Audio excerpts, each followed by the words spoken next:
For decades, the world's oceans were dominated by the US and before that, the British Empire. But while the West was distracted, China transformed its navy from a regional afterthought into a global powerhouse. In just a few years, China has built a fleet so vast it dwarfs most others, launching aircraft carriers, destroyers and submarines at a breakneck pace. This isn't just a build-up, it's a revolution in naval power, rewriting the rules of the 21st century. Every new ship is a signal China is ready to project power far beyond its shores. At the heart of this drama is Taiwan, a democratic island China claims as its own. Each Chinese warship is another turn of the screw on Taiwan, making the Taiwan Strait the world's most dangerous flashpoint. The old world order is being dismantled and the front line is right here. The question isn't if this will change the balance of power, it's how soon. China's navy is now the world's largest by number of ships, and it's still growing. The West's naval dominance is no longer guaranteed. The waters around Taiwan are now a powder keg, and the fuse is burning. This is the opening act of a new Cold War, and the stakes couldn't be higher. The rise of China's navy is the most significant shift in global power in generations. The world is watching, but is it ready? The answer may decide the fate of Taiwan and the future of the world order. Welcome to the new era of naval power. How did China build the world's largest navy almost overnight? The answer: industrial might and relentless focus. China turned its manufacturing engine toward warships, outpacing the West in shipyards, engineers and resources. While others debated budgets, China's shipyards ran 24/7, launching modern vessels at a pace unseen since Y2. These aren't outdated ships, they're cutting edge, bristling with advanced tech. The secret: a state-controlled industry, massive investment, and a willingness to borrow foreign designs. China reverse-engineered Western tech, leapfrogging decades of development. The result? A navy built for the digital age, growing faster than anyone thought possible. China isn't just building ships, it's building a new world order at sea. The game has changed, and the West is scrambling to catch up. China's new fleet isn't for show, it's a tool of pressure, especially around Taiwan. Massive war games, carrier strike groups, and destroyers now encircle the island, rehearsing blockades and invasions in plain sight. The Type 055 destroyer, bristling with missiles, leads these drills, crossing lines once considered untouchable. China's carriers, like the Fujian, now practice cutting Taiwan off from outside help. These aren't just exercises, they're warnings. Amphibious ships, fighter jets and bombers simulate a full-scale assault, sending a clear message to Taipei and Washington: we can take this island. Each drill tightens the psychological noose, testing Taiwan's resolve and the world's willingness to intervene. The Taiwan Strait is now a chessboard, and every move is a potential trigger.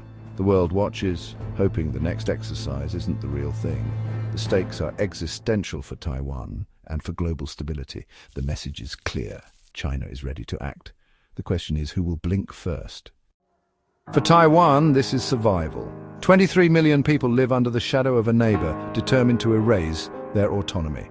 Taiwan's lifelines, trade, energy, food, depend on open seas. China's navy can choke these off without firing a shot.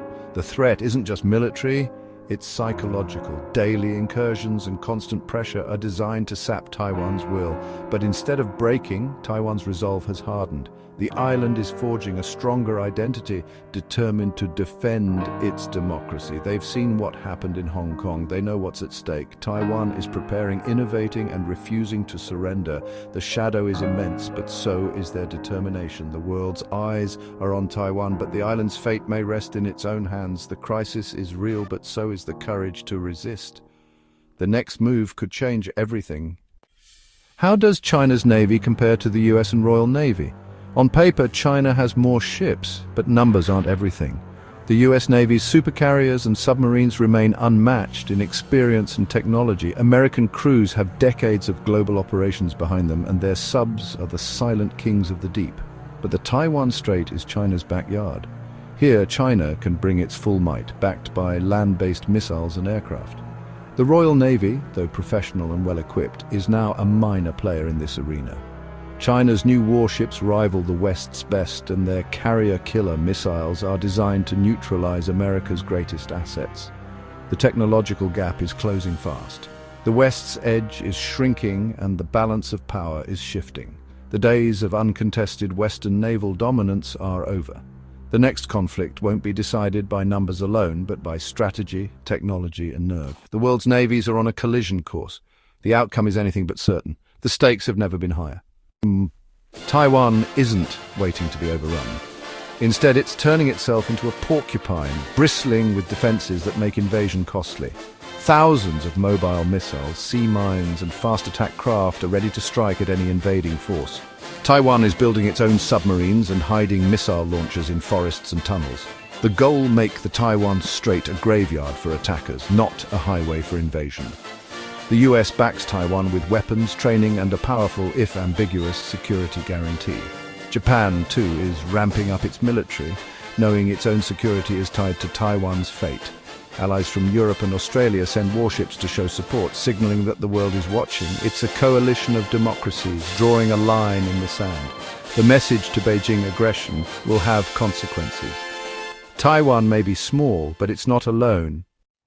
The Taiwan Strait is the world's most dangerous flashpoint. One mistake could spark a war between nuclear powers. A conflict here would be catastrophic. Millions of lives, the global economy, all at risk. The best hope is a tense stalemate. China pressures, Taiwan resists, and the US deters. But China's military is growing stronger, and the window for peace may be closing. Xi Jinping has made reunification a personal mission, raising the stakes even higher. If China believes time is running out, it may gamble on invasion. The world stands on a knife's edge. The rise of China's navy has changed everything. The coming years will test nerves, alliances, and resolve. The fate of Taiwan and the world order hangs in the balance.